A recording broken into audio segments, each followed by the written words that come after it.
Tom Tipelata. Well, it's a fire in Tala music. Why? I tropical event out of gunshot. Yo, Wenges, yo. Dangerous quality. Ndino shuira rudo. Terwa mbia vangwina.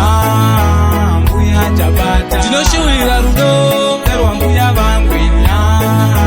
Mbuya jabata. Ndino shuira rudo. Terwa mbia vangwina. Mbuya jabata. Ndino shuira rudo. Terwa mbia vangwina. Mbuya jabata. Ambuya vangwini ndinokudai. Ambuya vangwini ndinokudai. Muna mato yenyambuya ndiyo inochengeta isi vana. Muna mato yenyambuya ndiyo inokomborera vana. Varwere vangani vakararama mumaoko yenyambuya. Varombo vangani vakararama mumaoko yenyambuya.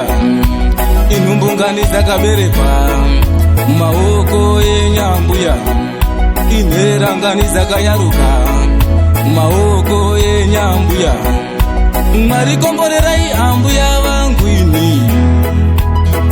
Ndinoshuwira rudo. Terwa mbia vangwina. Mbuya jabata. Ndinoshuwira rudo. Terwa mbia vangwina. Mbuya jabata. Ndinoshuwira rudo. Terwa mbia vangwina. Mbuya jabata. Ndinoshuwira rudo. Terwa mbia vangwina. Mbuya jabata. Ndinoshuwira upenzi wa mbuya vangu jabata. Ndioneo wanave wana vangu. Mwarikomborera ivo ambuya vangu. Mwarikomborera ivo ambuya vangu.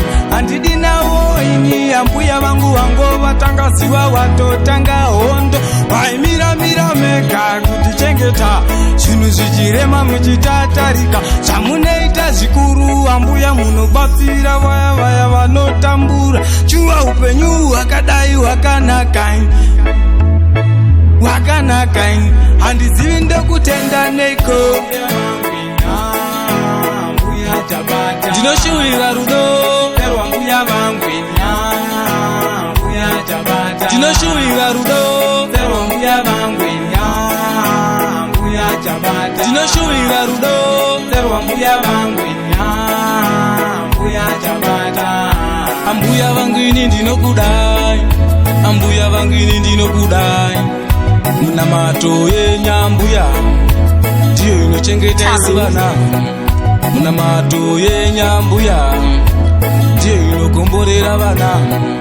Varwere vangani vakararama mumaoko yenyambuya.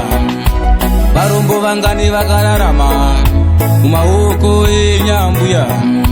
Inhumbu ngani dzakaberekwa mumaoko yenyambuya. Inhera ngani dzakayaruka mumaoko yenyambuya.